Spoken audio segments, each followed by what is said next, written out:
Good morning. What's the best thing that the Pharisees ever said about Jesus? Yeah, this man welcomes sinners.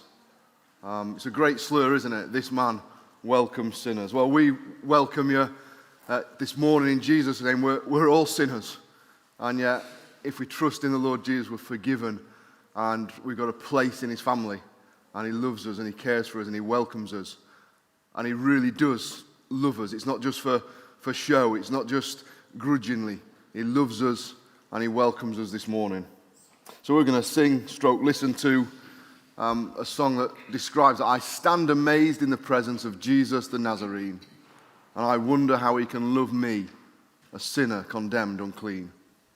Let's enjoy this together.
Just a couple of things to say about notices. It's the same pretty much every week now, isn't it?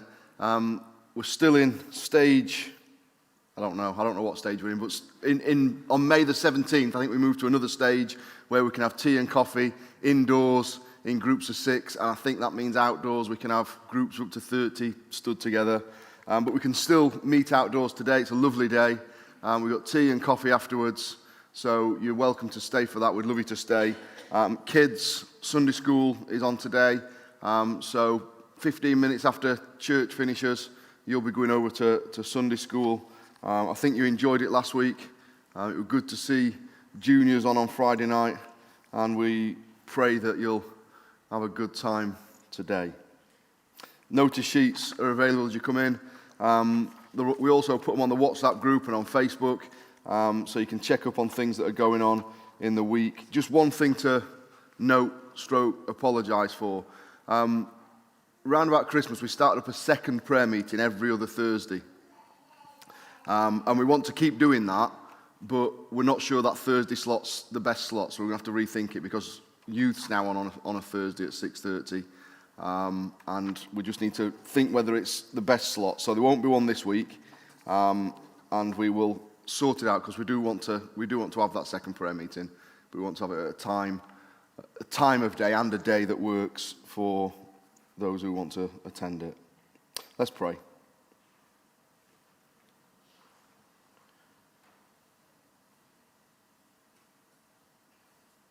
Heavenly Father, we thank and praise you that you welcome sinners. We thank you that you welcome us and you're prepared to have fellowship with us. Not just because you welcome sinners, but because you have done something so that we can be forgiven of our sins and so that we can have fellowship with you and can be right with you. And so we thank you that no matter how we have come into church this morning, that if we come moving towards Jesus, that we're welcome and we're accepted and we're loved.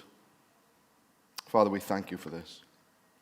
We recognize that we're people with great needs, spiritual needs, mental needs, emotional needs, physical needs. We confess that we are sinners. We confess that we haven't been able to live perfectly this week. And we really are amazed that you love us. You don't just tolerate us, you love us. You have a passion for us, and we thank you. And we love you, Lord, not as we should, but we do love you. And we ask that you would meet with us this morning by your Holy Spirit, whether we're at home or in the building, that you would speak to us and challenge us and shape us, encourage us, cause us to love and press into you more, we pray. Father, we think of the world that we're living in. We pray particularly at this time for India. And it does seem that the coronavirus is spreading there and they haven't got the resources to bring it under control. Well, we know, Lord, that you rule and reign. And we ask that you would show mercy to that country. Cause them to cry out to you, but also, Lord, bring that disease under control. And Father, we do thank you that things are getting better here. We thank you that the death rate's gone right down. We thank you that the infection rate's gone down. We look forward to meeting together. Lord, as we listen to that first song this morning, we wish that we could sing it. And we look forward to being able to do that soon. We thank you that on this roadmap they've set out that we are on course. And we look forward to meeting without any restrictions. We pray that that would happen. We thank you for keeping us this last 18 months. We thank you that whilst it's not been ideal, we've been able to still meet around your word and have some fellowship. But as we start thinking about coming back, Lord, we pray that you would really draw near to us and that you would give us a desire for you and for each other, and that your church around this country would come back strong and know growth, not decrease. But Lord, all this is in your hands. We want to be faithful, but you build your church. And we ask you to build your church here amongst us today. We thank you that the kids are able to have Sunday school, and we pray that you will bless them and draw them to yourself. We pray, even as we have the kids talk now, that you'd help them to engage and understand your word. We thank you that kids understand far more than we think. So meet with us now, Lord, because you are good and you are generous, and we call upon you. In Jesus' name, amen. Okay, kids. we're looking today in the sermon at 2 Samuel chapter 3. And that's all about how David's kingdom's growing, but there's loads of things that are threatening it, loads of things that are trying to stop it growing. And we think, well, will David ever become king properly? Because everything seems to be against him. So I want to ask you some questions today. I want you to tell me, I want you to call out to me, defeated or undefeated, okay? Defeated or undefeated. I'm going to show you some things. I want you to tell me if they've ever been defeated or if they're undefeated, okay? You get it? First one. Okay. That is it's Covjag under 7s at that point, but Covjag under 9s they are now. And we are the best football team in Coventry with the best coach. And you can see they're holding a trophy up there, look. Brilliant, brilliant team they are.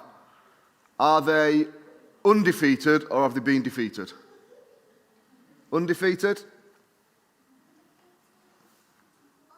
Undefeated? Anyone else think they're undefeated?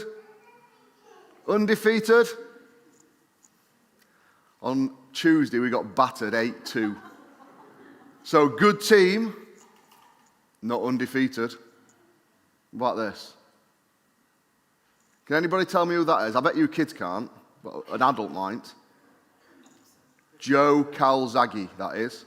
So Joe Calzaghe was a boxer, and I think he had something like 49 fights. Very good boxer, won the world titles. When Joe Calzaghe had finished fighting, had he ever been defeated or was he undefeated? You've got none out of one so far. Undefeated or defeated? Gary? Undefeated. He retired from boxing. No one ever beat Joe Calzaghe. Undefeated. Okay, what else we got? The walls of Jericho. See how strong them walls are? Do you think that anybody could break down them walls? Defeated or has Jericho with them walls ever been defeated or is it undefeated? What do you reckon? Undefeated? Undefeated? We know, don't we, that when Israel marched round, they blew the trumpets. What happened when the last trumpet sounded? The walls fell down. Jericho got defeated. What else we got? Anyone tell me what that is? Any kids first? I'll give you a clue. It's a prison, a very famous prison. And Clint Eastwood was once in a film where he tried to escape from there. It's a prison called Alcatraz. And it's in America, and it's in the middle of the sea, and there's the water's around it, there's sharks in them, and it's supposed to be the most difficult prison in the world to escape from. Has anybody escaped from Alcatraz? Has Alcatraz been defeated or undefeated? It's been defeated. I can't remember who, but I know there's someone who's escaped from it. Clint Eastwood definitely did, and I think there's someone else who's escaped. So even Alcatraz has been defeated. What else we got? Who do you think that is? It's David and Goliath. Goliath's massive, isn't he? Do you reckon that someone like Goliath was defeated or undefeated? Defeated. David chucked a stone and it hit him in the head, fell down. David chopped his head off. Goliath got defeated. Anything else? Caleb knows who this is. I've been educating Caleb. We've been watching films from the 1980s, some that we shouldn't have done probably, but this was one of them. And there was a bloke called Frank Dukes, and he was a martial artist, so he did karate and all sorts of martial arts, and he was very, very good. And he had 360 fights, martial arts fights. So when he finished all them fights, was he defeated or undefeated? What do you reckon, Caleb? Pardon? Yeah, we watched the end of the film, didn't we? Then we looked him up on Wikipedia. Undefeated, had 360 fights, never lost one. Undefeated. Okay, next one. Who's that? That's the beast. Does anybody watch The Chase? Do mum and dads watch The Chase? I watch The Chase, and I always say, I could win some money, but I don't know that I would. I don't know that I'd be able to beat the beast. Has the beast ever been beaten on The Chase? He's very, very clever. Undefeated, what do we think, adults? He's been defeated. Not very often, but he has been defeated. Next one. God's plans.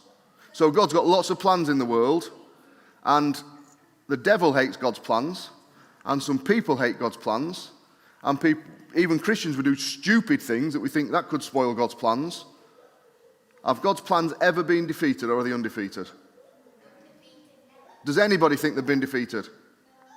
Completely undefeated. Now, Joe Calzaghe, although he was undefeated, he retired because he was getting old and he knew that one day he'd get beat. And Frank Dukes, he retired because he was getting old and he knew that one day he'd get beat.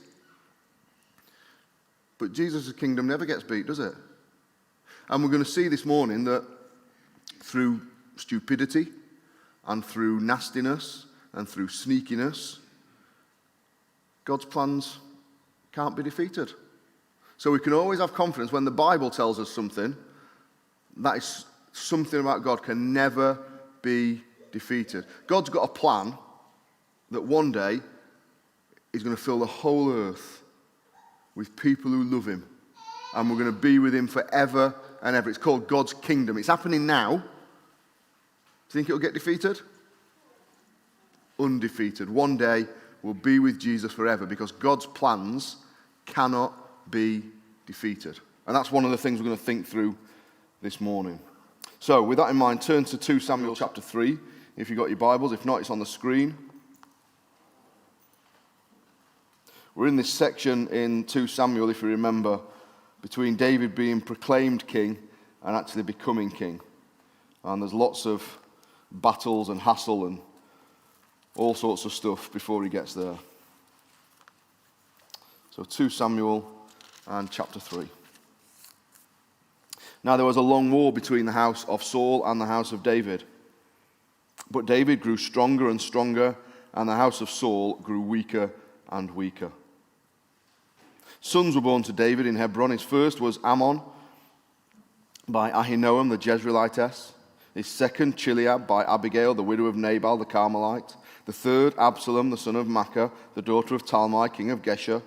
The fourth, Adonijah, the son of Haggith. The fifth, Shephatiah, the son of Abital. And the sixth, Ithream, by David's wife, Eglah. These were born to David in Hebron. Now it was so, while there was war between the house of Saul and the house of David, that Abner was strengthening his hold on the house of Saul. And Saul had a concubine whose name was Rizpah, the daughter of Aiah.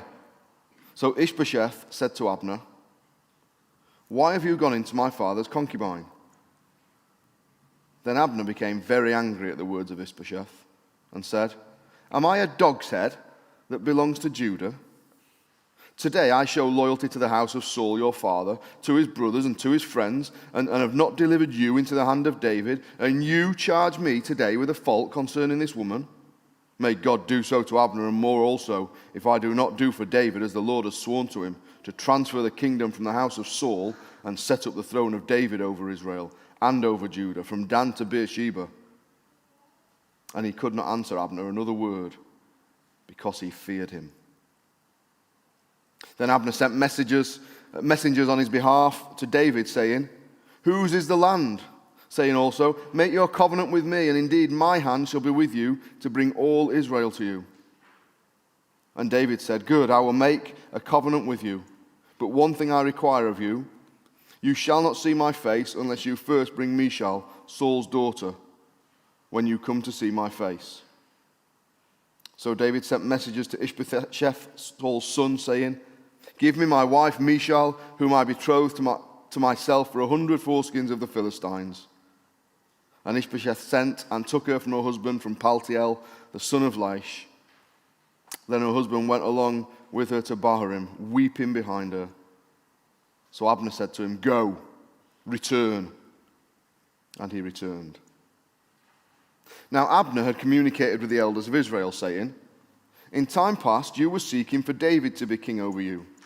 Now then, do it.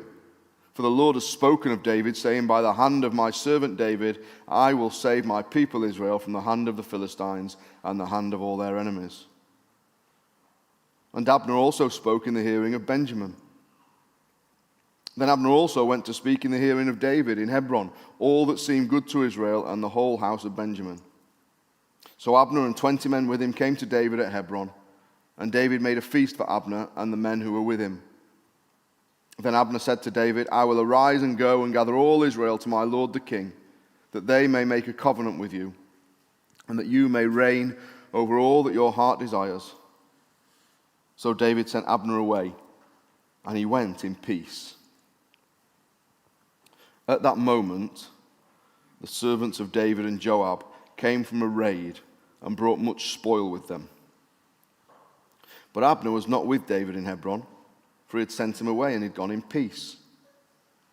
When Joab and all the troops that were with him had come, they told Joab, saying, "Abner the son of Ner came to the king, and he sent him away, and he's gone in peace." Then Joab came to the king and said, "What have you done? Look, Abner came to you. Why is it that you've sent him away and he's already gone?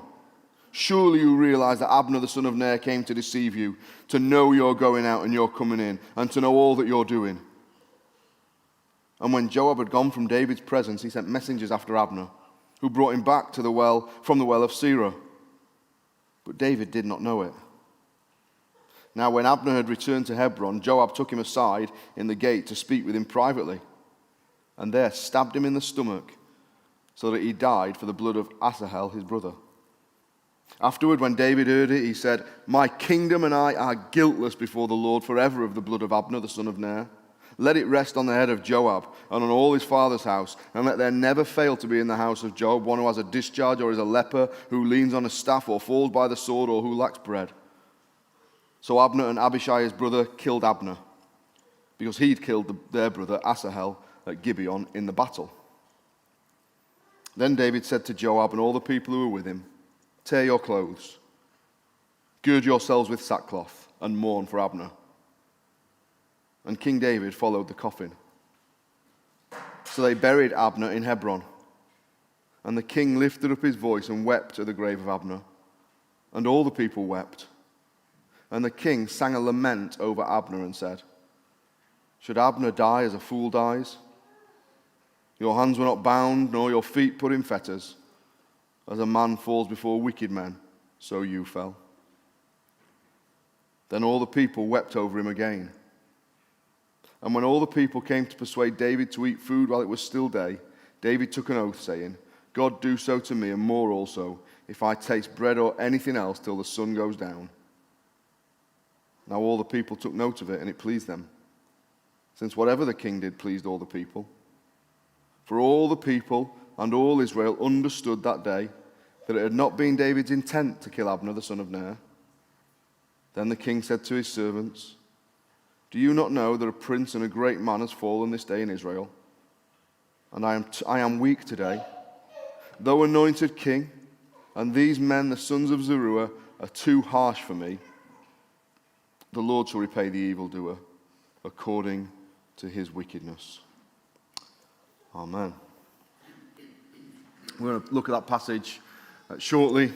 And before we do, we're going to sing or listen together, "The Lord is my shepherd."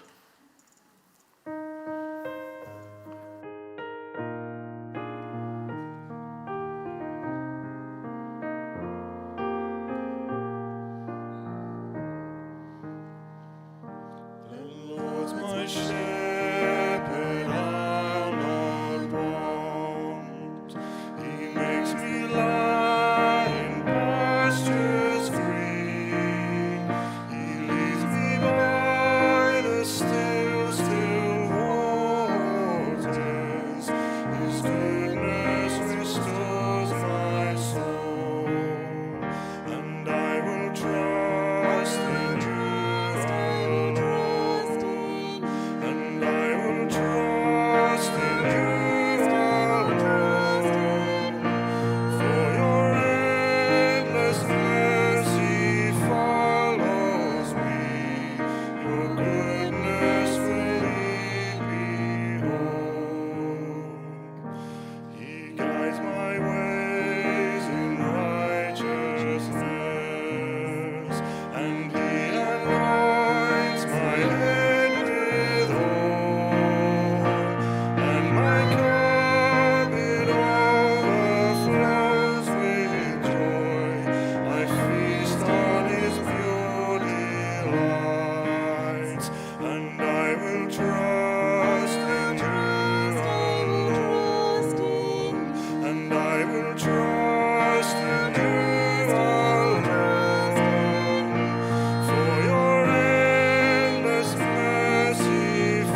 Well, as we said when we were talking to the kids, we're continuing the story of how David's kingdom was established in Israel. That's the part of 2 Samuel that we're in. We've seen how it all began with Samuel being called, and then Saul being called as king, and then Saul going the wrong way, and David being on the run, and now Saul's dead, and David's been anointed king in Hebron, but that's only over Judah. There's 12 tribes, and David isn't king over the other ones.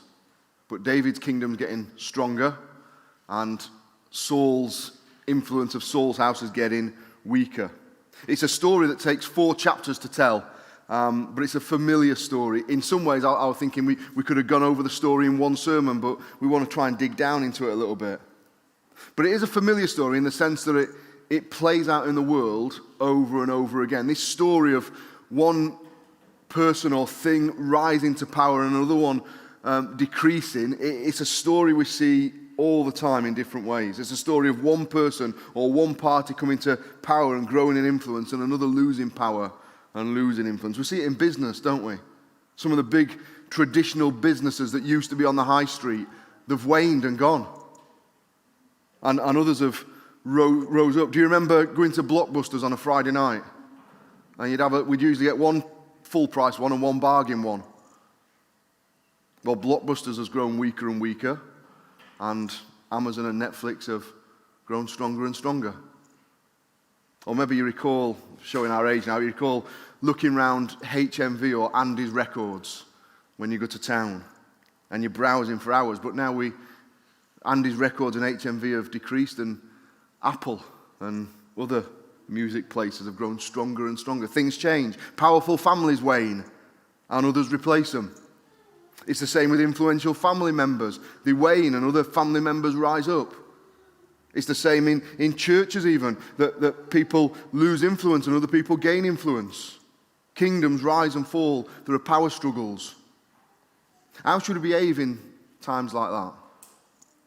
Because it often surprises you how people behave when they're threatened. And that's what we see here. The story of David's kingdom growing speaks into the story of power struggles that we see all around us. We've always seen in history kingdoms rise and fall. And businesses and people and families rise and fall. We've probably experienced it ourselves. But on a deeper level, these passages teach us about the ultimate power struggle, the ultimate kingdom that's growing, God's kingdom, and the ultimate kingdom that's on the wane, Satan's kingdom. God's kingdom started small and it's growing. Satan's kingdom's on the wane. And as I said last week, the best way for us to think through and apply these passages is like this, I think. At our best, we're like David, and at David's best, he's like Jesus.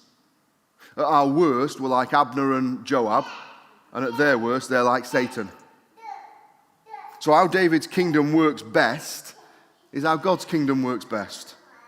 And the kingdom that Abner and Joab represent, that shows us how Satan's kingdom works. It's all very clandestine and tense. It'd make a great political thriller, these chapters. David's kingdom's been declared in Hebron. It's begun, it's small, it's growing. Saul's died. Saul's kingdom was large, but it's on the wane, and David's kingdom's rising. And we read in verse 1 that in this long war between the two houses, the power's shifting. David's house is growing stronger. Saul's house is growing weaker. And what we'll see this morning is we'll see how different people in different ways threaten to derail David's kingdom.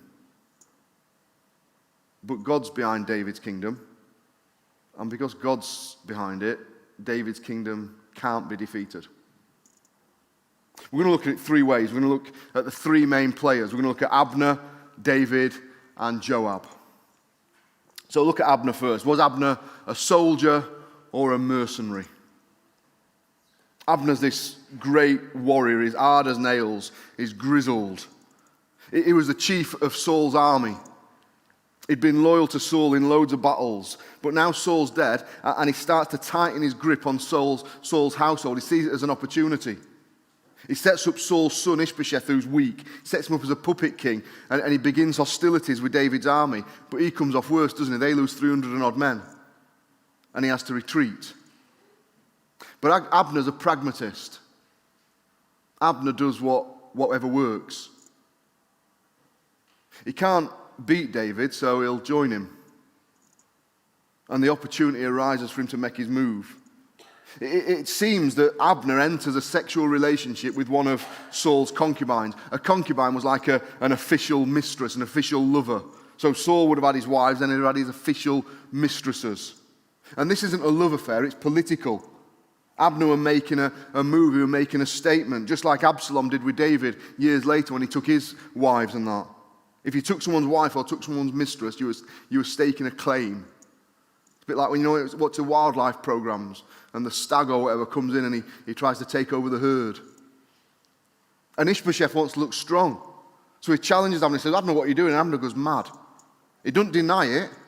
He just says to Ishbosheth, back off. Do you think I'm a dog? Back off. Who do you think you're speaking to? And in verse 9, he threatens Ishbosheth. More than threatens him, he says, I'm swearing an oath now, I'm going to transfer your dad's kingdom to David. See, Abner had the support of the army. If Abner wanted, he could lead a coup against Ishbosheth. And Ishbosheth's scared, he doesn't answer Abner at all, verse 10, because he's afraid. Abner's a bully. So Abner sends messengers to David. He says, look, David, if you enter into a covenant with me, I'll deliver Israel to you. Abner's playing king. Abner's playing God. The kingdom isn't Abner's to give. Abner's looking after number one. He wants a seat at the table. And if he can deliver the northern tribes to David, he'll be one of the top players in David's kingdom. Abner's not interested in David's kingdom. He's not interested in Saul's kingdom. He's just interested in his own kingdom. But he uses the language of being interested in David's. He wants a seat at the top table. Abner uses the kingdom for his own gain.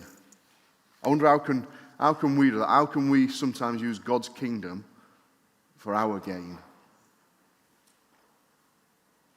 So Abner has a career as a soldier, but I think what we see here, Abner's not a soldier. He's a mercenary. You know the difference, don't you, between a soldier and a mercenary? A soldier is someone who serves a kingdom or serves a nation. A mercenary serves the highest bidder. A mercenary is a soldier that's for sale. I learned that because I've been playing Ghost Recon on the Xbox. And Abner shows this incredible arrogance. In verse 9 he says, I will do for David what God has sworn to do for him. Well, how can he do what God's sworn to do? At our worst, are we soldiers or mercenaries? And we all say, oh, we're soldiers of Christ. We say, well, I serve and I support God's kingdom. I've been loyal to God's kingdom for many years. I've been loyal to that church for many years. I've served and committed at that embassy, that local church for many years. But at our worst, our service for God's kingdom, sometimes we act like mercenaries, don't we? Are we soldiers of Christ or mercenaries? Are we serving him but willing to fight dirty if things don't go our way? I've met Abner. You've met Abner. We've maybe even been Abner. We've met him at work, we've met him in our family, we've met him in church. He's brave, he's formidable. But all he wants is a place at the table, and if you back him into a corner, he'll take you down. We'll come to David in a minute, but Abner sends word. David agrees to meet. Abner and David strike a deal for Abner to come over to David's side and bring Israel with him.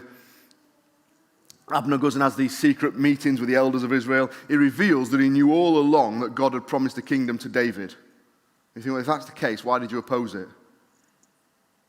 And the elders agree to come over to David. They have a feast. David sends Abner away in peace. In fact, 3 times we read, Abner goes away in peace. Ever so important we remember that. David grants him safe passage, grants him immunity, sends him away in peace. Remember that for later. Abner's a pragmatist. The Abners of this world will always do what's best for them, and they might cloak it in spiritual language. He couldn't beat David, so he'd join him as long as he got a seat at the top table. Let's look at David. David, was he gracious? Was he gullible? Was he greedy?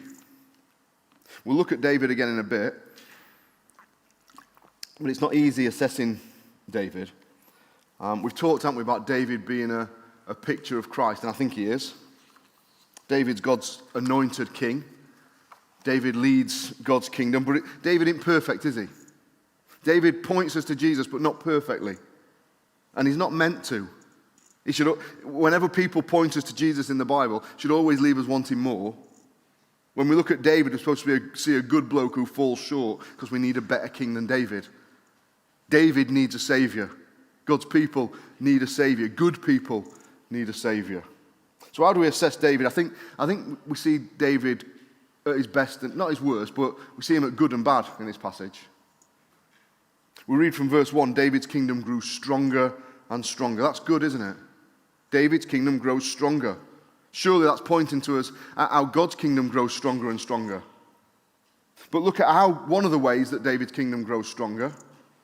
One of the ways David's kingdom grows stronger is because he has 6 wives and loads of kids. Deuteronomy 17 says that kings shouldn't multiply wives for themselves. It'll take your heart away. We know down the line that's what happens with David. So David's not a perfect picture of Jesus. 2 of his kids mentioned in verses 2 to 5 should sound alarm bells. You've got Amnon, who's going to bring disgrace on David's family. And he'll start a chain of terrible events. You've got Absalom, who'll kill Amnon, and then he'll rebel himself against David. So David's not perfect, but David and Abner have got previous. Abner was the one who, when David defeated Goliath, Abner was the one who brought him to Saul. When Saul was hunting David, Abner was the one who was in charge of the camp when David snuck in. So they've got history. But when Abner messages David says, yeah, come and meet, let's make peace. If we're being generous, we'd say this, that David's being gracious. David's welcoming his enemies. David's willing to make peace with his enemies. If we're being cynical, we'd say that David's being political. He knows Abner's got influence. He can bring the northern tribes with him. And so he's prepared to make peace. And so David cuts a deal with Abner, but there's a condition to the deal. David sends to Ishbosheth, and he says, if you return my first wife, Michal, that'll make wife number 7, I'll make a deal with you. It's messy, isn't it? I think that's what makes it real. Real Christian life is messy. Real church life is messy, and there's only one hero. Churches can see growth from dodgy stuff, but they also see growth because God's promised that it won't be defeated. For all of David's strengths, his weakness is his lust. For all the fact that God's kingdom's growing and God's blessing David's not perfect. And you've got this really sad scene where Michal's taken from her husband, and her husband follows after her crying, it's not his fault. And Abner says, go home. And we think, well, why does David want Michal back? Is it because she was his first wife, his first love? Or is it because she was Saul's daughter and it would be an advantage politically? We don't know.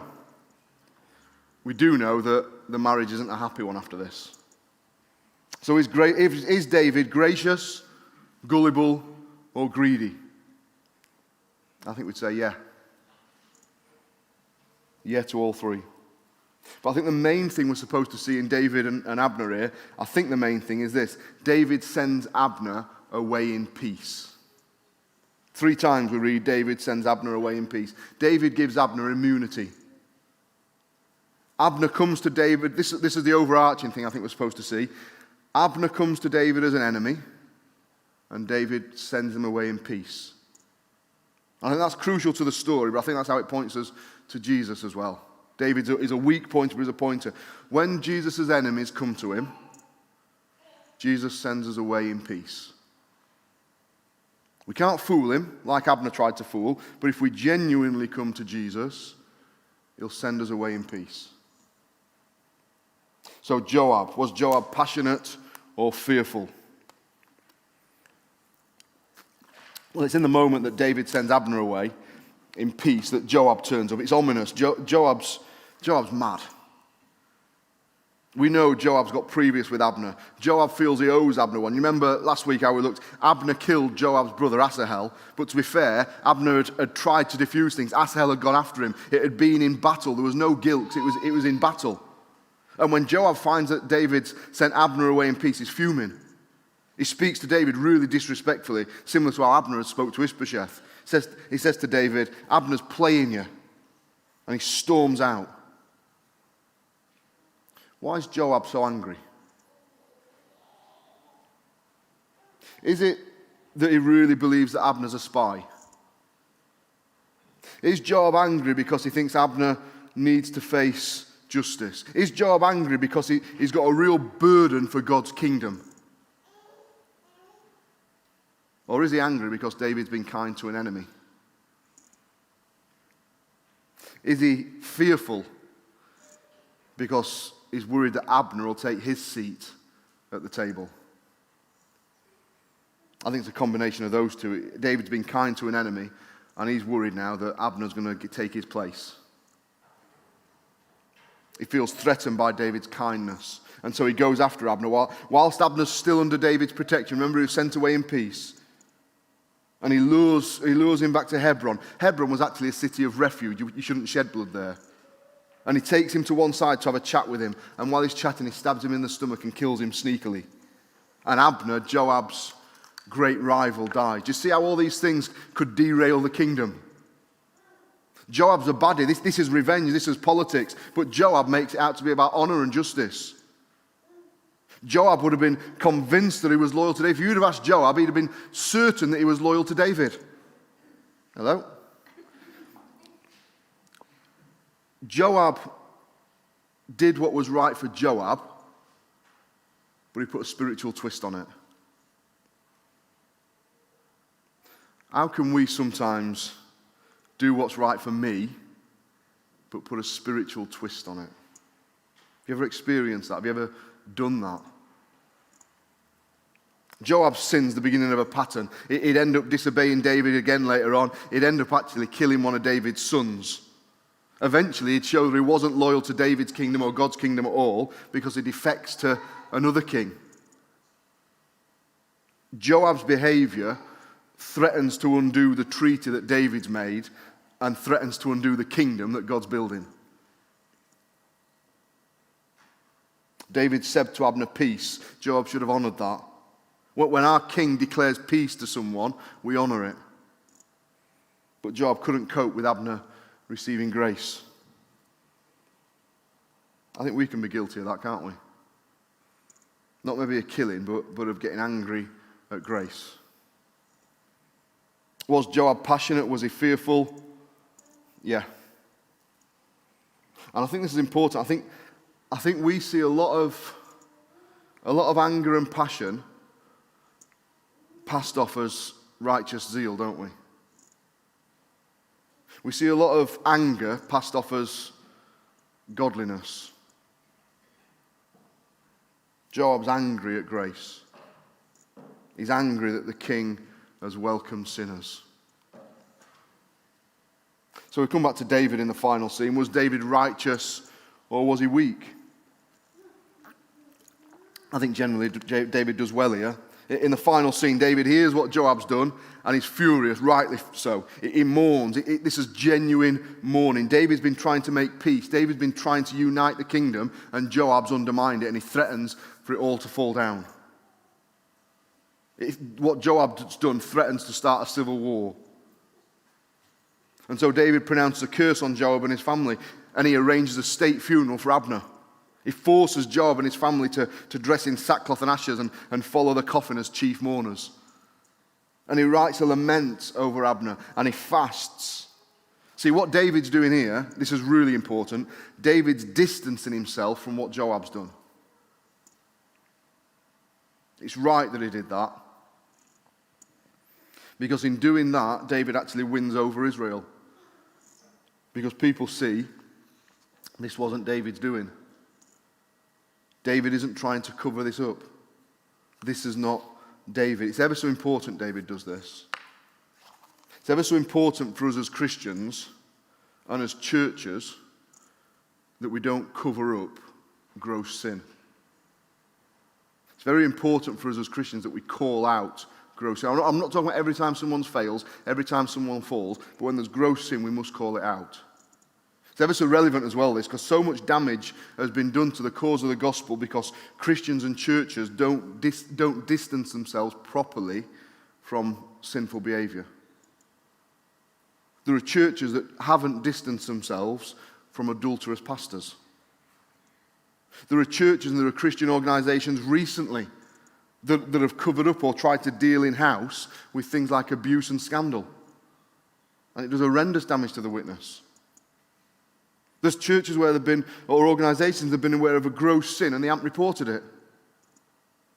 They haven't distanced themselves. And we damage the gospel when we refuse to distance ourselves from gross sin. It's not loving to cover up. And there are times as Christians when we see things that people do and we have to say, this is not me, this is not us. When Jesus was in the garden and Peter lobbed off the ear of the soldier, Jesus said, this is not us. This is not how our kingdom works. There are times as Christians when we've got to refuse to cover up or stand by other professing Christians. And David does that well. He wins over Israel. He probably should have gone further, actually, David, because it comes back to bite him later in life. But David wants people to know, Joab does not speak for me. Joab does not represent my values.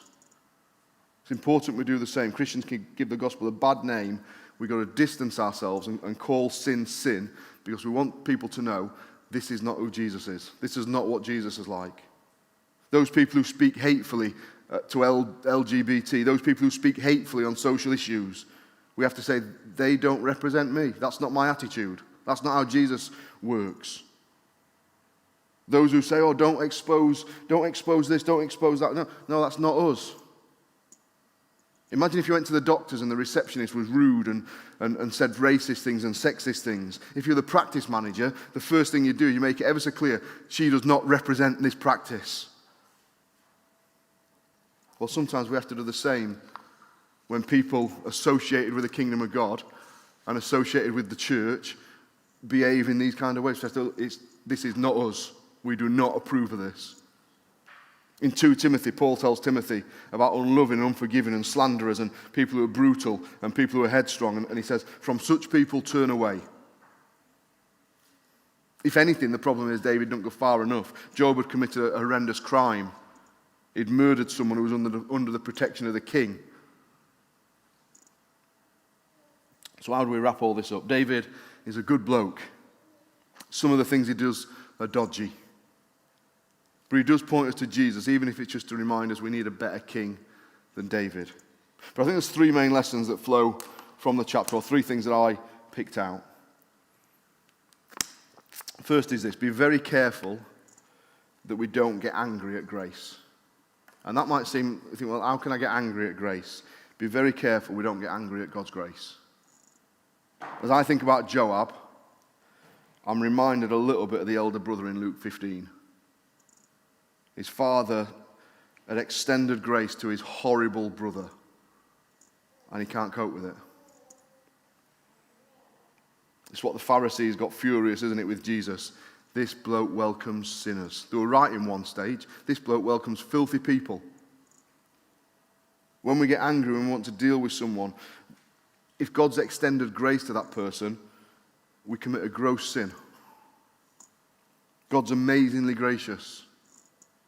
God welcomes people we would never welcome. God makes peace with people and extends an offer of peace to people we would never extend an offer of peace to. He did it for us. And we've got to be very careful about how we treat people who Jesus has offered peace to. When our king offers peace to people, we mustn't go against his wishes. Job couldn't handle that. Couldn't handle the fact that David had shown grace to Abner. I've seen that, I've felt that. I'm pretty sure I've probably done it. Secondly, we must distance ourselves from wickedness. Again, there's a difference, isn't there, between, it talks about we should cover each other's sins. What that means is if I'm with Jono or something, and Jono slips up and does something he shouldn't have done, and he's really sorry, I don't say, well, I'm going to tell everyone. No, we cover it. But when there's a gross sin, when there's wickedness, we don't cover up. Ephesians 5 says, have no fellowship with the unfruitful works of darkness, expose them. You look at the situation in 1 Corinthians 5 where someone's been involved in gross immorality and the church aren't addressing it, and Paul says, you've got to deal with it. You've got to expose it. You've got to call it out. That's ultimately for the good of the person, but you've got to call it out. Church discipline, it's done to protect the church, and it's done also to bring people to repentance. Gandhi once said, I like your Christ, but I do not like your Christians. He probably had a wrong view of Christianity, but he makes a good point. He liked the teachings of Christ, but he didn't see them played out amongst Christians.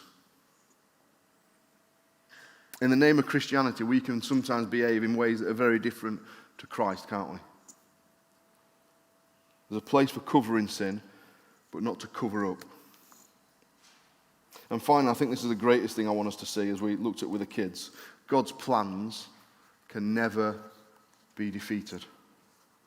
Despite Abner's manipulation, despite Abner's self-serving, he couldn't derail David's kingdom.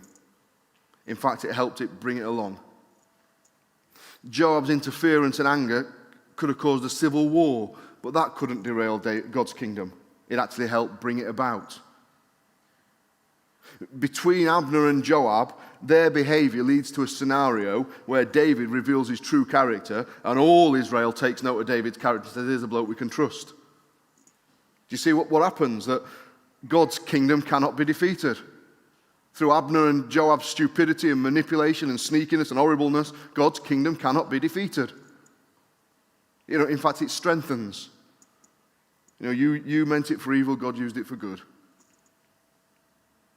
And this is what we've got to remember, that God's kingdom's only safe with Jesus. As God's kingdom's built, there are casualties. We've seen it, haven't we? We've seen people in the church who behave like Abner or behave like Joab. There's casualties. But the kingdom will roll on. I read an article this week. I shared it on the WhatsApp group. Brilliant article about understanding the way the world works, because the world's always been anti-Christian. We've lived in an age where we've had a bit of freedom, but we shouldn't expect to be treated well. And he talks in the article about, I can't remember the name, but the bloke who was the first director of the BBC. Did anybody read it? This bloke's the first director of the BBC, a Christian, big Christian fella. And when the BBC started in the 20s, he was the president, and then he retired. And he was in a press conference in the 60s, and someone was complaining and trying to belittle him, and saying how, we need to stop all this religious programming, we need to stop all the Christian programming. Christianity's finished, Christianity's had its day. It's time we move on in our programming and don't think about it. We think, well, the BBC's done that now, but he said this at the time, and this Christian bloke responded to him. He said, young man, the church will stand at the grave of the BBC. The church, he didn't say this, but I'm saying this, the church will stand at the grave of secularism. The church will stand at the grave of liberalism. The church will stand at the grave of atheism. All the isms, the Church of Jesus Christ will stand at the grave of them. Though the nations rage, kingdoms rise and fall, there is still one king reigning over all. So I will not fear, for this truth remains. My God is the Ancient of Days. None above him, none before him. All of time in his hands. For his throne it shall remain and ever stand. All the power, all the glory, I will trust in his name. For my God is the Ancient of Days. 3 things we take away from a really messy passage. Be very careful we don't get angry at grace. We must distance ourselves from wickedness. But we must remember God's plans can never be defeated. The church will stand at the grave of all the isms. We're going to sing or listen to that song now, that our God is the Ancient of Days.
power, the glory, I will trust in his name.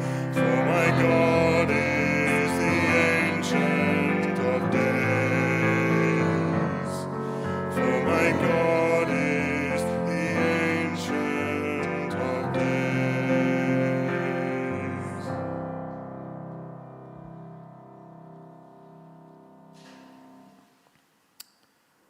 We know that all things work together for good for those who love God, to those who are called according to his purpose. Whom he foreknew, he also predestined to be conformed to the image of his Son, that he might be the firstborn among many brethren. Moreover, whom he predestined, these he also called. Whom he called, these he also justified. Whom he justified, these he also glorified. What then shall we say to these things? If God is for us, who can be against us? Father, we thank you that your kingdom cannot be defeated. There might be casualties where people behave foolishly and sinfully and damage themselves and others, but your kingdom cannot fail. Give us confidence that you've got this unstoppable plan both for our lives and for your church. And help us never to be stumbling blocks to that plan. Encourage us and comfort us with these thoughts, we pray, Lord. Amen.